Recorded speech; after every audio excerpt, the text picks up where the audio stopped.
We don't know precisely what happened. Oh my God, he's been shot. The President of the United States has been shot. It's a Monday, and Reagan has one big event that day, is to deliver a speech to the AFL-CIO. It's 2 o'clock, kind of gray day in Washington, and Ronald Reagan's motorcade has just arrived for a speech at the Washington Hilton Hotel, which is behind us. This is the special entrance back here, the VIP entrance that Reagan walked into at 2 p.m. when he arrived. Government's first duty is to protect the people, not run their lives. The event is covered by major networks. For ABC News photographer Hank Brown, it's a routine job. We're the pool crew that travel with the president wherever he goes. We wanted to get the picture of the president walking out of the hotel and getting in the limo. 15 feet from that door was a rope line. All the cameramen, everybody's laughing. It was unsecured. No ID checks. People thought it was a press line. It wasn't. Anyone could be behind that line. You see Hinckley's face about 3 rows back, totally passive, no reaction at all.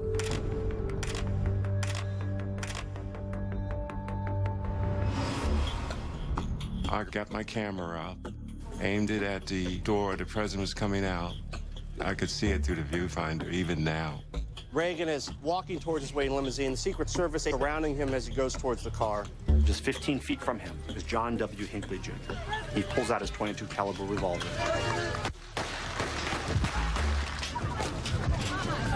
and unleashes 6 shots in 1.7 seconds.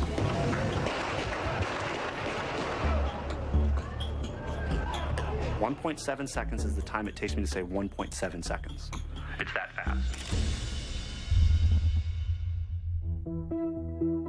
The first shot hits Jim Brady, the press secretary, in the head.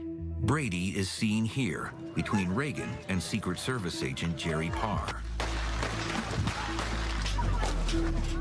The second shot hits Tom Delahanty, a D.C. police officer, in the back.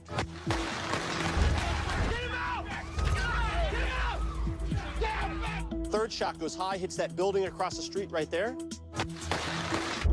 The fourth shot hits Timothy McCarthy, a Secret Service agent, square in the chest. He's not wearing a bulletproof vest. He falls to the ground.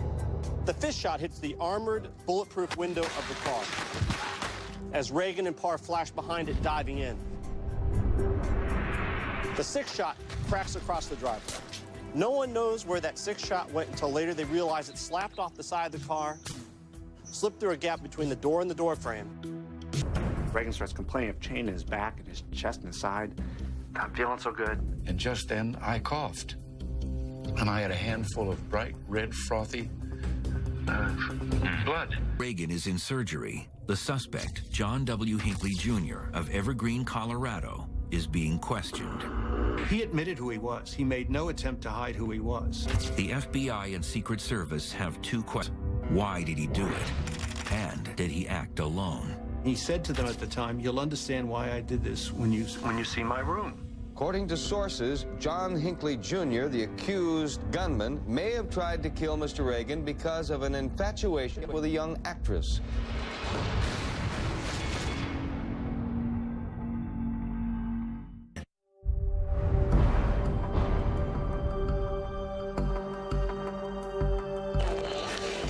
We can report that shots were fired as President Reagan left the Washington Hilton Hotel. Following that address, we carried live here on CNN. The suspect was rushed to District of Police headquarters. John W. Hinckley, Jr., age 25, is a complete mystery to his captors. That evening, FBI searched John Hinckley's Washington, D.C. hotel room. Hinckley had laid out, and this was the bizarre thing, really bizarre, he had laid out there from the morning's newspaper and the president's schedule. He had beside that a statement, really in the form of a letter to the actress Jodie Foster. In his letter, Hinckley writes, "I am doing all this for your sake, Jodie. I'm asking you to please look into your heart and at least give me the chance, with this historical deed, to gain your respect and love. I love you forever, John Hinckley." It was when we read the letter from the hotel room that we finally put the pieces together. It looked to all of us, gut feeling, this is a lone gunman, and there was the motive to impress this actress. We can understand political motives, but here we have a motive of love.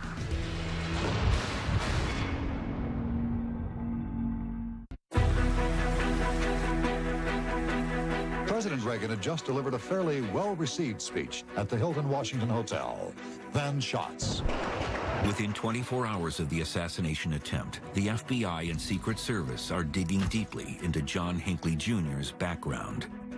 Leads were going out all over the country. We literally took his life apart to track him off every receipt he ever had, any dollar that was spent that we could track. We wanted to know what he had done as far back as we could go. What they found was a long trail of despair, deceit, and delusion. Hinckley had a seemingly normal childhood, growing up in an affluent suburb of Dallas, Texas. He played sports as a boy and did well in school.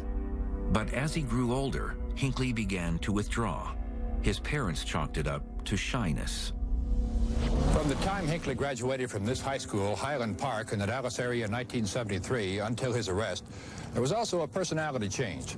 He had become quieter, more introverted, somewhat of a recluse. In 1973, Hinckley moved to Evergreen, Colorado with his parents. They hoped he would go to college. He did for a while, attending Texas Tech off and on for a few years, but never graduating. Mostly he spent time in his room, alone, writing gloomy poems and playing his guitar.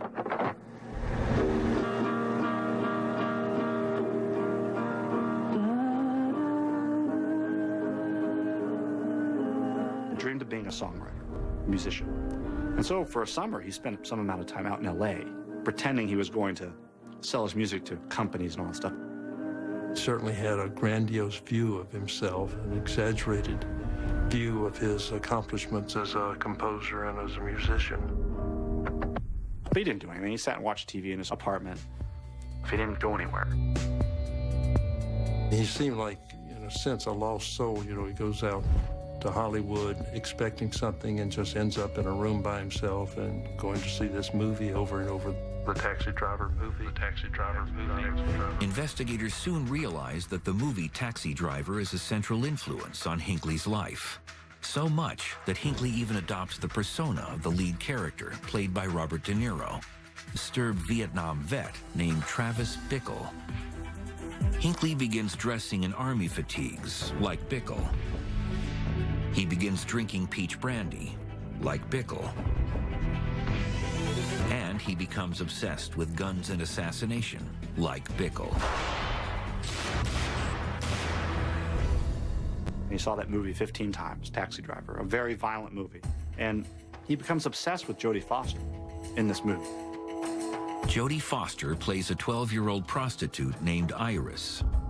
He thought the relationship with Jodie Foster was real, not something that was based on her role in a movie. He was just one of these warped guys. While the FBI investigates Hinckley, Ronald Reagan is recovering at George Washington Hospital, which has been transformed into the seat of government. Reagan also wants to see the Secret Service agent who took a bullet for him, Tim McCarthy. Reagan looks at him, and maybe he senses something in McCarthy, I don't know. Reagan looks at him and says, "So Tim, McCarthy, Reagan, Brady, and Delahanty, what did this guy have against the Irish?" He handled it very well. And as he said to us in his interview, he didn't know what had happened. He still managed to make jokes about it, bring this personality forward to make everybody in the country feel better about themselves. Everybody but John Hinckley Jr.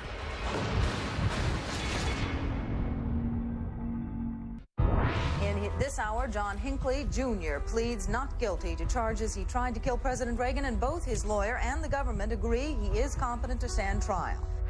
From the moment he was arrested, the issue of sanity became paramount to the legal teams assigned to prosecute and defend John Hinckley. Facing a judge for the first time, Hinckley stood while the clerk read the 13-count indictment. Among the spectators were Hinckley's parents. They watched intently as the clerk asked their son, "You plead?" In a clear, loud voice, the 26-year-old Hinckley answered, "Not guilty." Yeah, you know, Hinckley is an interesting person, but not interesting at the same time. There didn't seem to be much there. You could not form a rapport with him. He seemed to have little expression of emotion. Dr. Will Carpenter, a research psychiatrist at the University of Maryland, was hired to give an expert opinion in Hinckley's defense. I believe that I spent about 44 hours evaluating him. Most of that would have been in interviews with him. He was self-centered, but he wasn't narcissistic. It was more like kind of a loner who doesn't have much else going on, and then would get grandiose ideas, including delusional ideas. He made up a whole girlfriend for his parents for a year. She didn't exist. She seemed awfully real to him at times. It was very much to manipulate his parents so that he could be off and doing what it was that he intended to do without their interfering. In the summer of 1980, Hinckley read a story about Jodie Foster. The 18-year-old actress was taking a sabbatical from Hollywood to attend Yale University. So Hinckley told his parents that he was going back to college, but at Yale, not Texas Tech. And so he makes up a whole elaborate ruse to his parents about how he's going to go to Yale for a writing class that doesn't exist. And the whole time he spent stalking Foster. He finds out where she lives, he's slipping notes under her door, and he's on the phone with her. And he taped these calls. Who is this? Oh, no. Who is this? Who is this? This is John. Hello. Oh, no, not you, kid. Look, I really can't talk to you, okay? But do me a really favor. You understand why I can't, carry on these conversations with people I don't know. You understand that it's dangerous and it's just not done. It's not fair and it's rude. Oh, all right? Well, I'm not doing this. Well, I understand that. It's the same thing. Okay? Well, so you just don't ever want to be called? No. It's been really nice talking to you. We started to yell at the recorder, hang up, because this is what we would tell our wife or our daughter. You hang up right away. They're just really sad and pathetic calls. He's reaching out to this woman he idolized and wanted to be part of. And so he gets in his mind, if I get the President of the United States, she'll love me. She'll want me. She'll know who I am. And so he starts talking Jimmy Carter. It was just a month before Reagan was elected. He and President Carter were campaigning hard for every vote. And in October 1980, John Hinckley gets within Jimmy Carter at an event in Dayton, Ohio. 1 week later, Hinckley is in Nashville, Tennessee, still stalking Carter. When Hinckley leaves, airport police find several guns in his luggage. He was arrested, never fingerprinted and photographed for carrying a weapon, and the information was never sent to the Secret Service. They took the weapons, he paid a fine, and that was the end of that. Within days, Hinckley is in Dallas, where his sister lives, shopping for more guns at Rocky's pawn shop. He buys 2 revolvers for $98, including the one he'll use to shoot President Reagan. He purchased it legally at the time, caliber 22. It was a very lightweight, snub-nose handgun. He had actually gone to firing ranges. He had trained or given himself training. John Hinckley took a lot of target practice. He took a lot of target practice. He never shot at moving targets. And Jerry Parr's moving the president towards that open limousine door. On December 8th, 1980, John Hinckley's fragile world begins to crack when he hears shocking news from New York City. The news ripped through the air in shockwave. John Lennon shot and killed in the Dakota apartment building where he lived. In front of his exclusive Manhattan apartment. The suspect is identified as Mark David Chapman. Hinckley idolized Lennon. That New Year's Eve, he locks himself in his room at his parents' house, drinks peach brandy, plays his guitar, and wallows in his own misery. Sometime during the night, Hinckley writes in his diary, "John Lennon is dead. It's just going to be insanity. I still think about Jodie all the time. Anything I might do in 1981 would be solely for Jodie Foster's sake. I want to tell the world that I love her.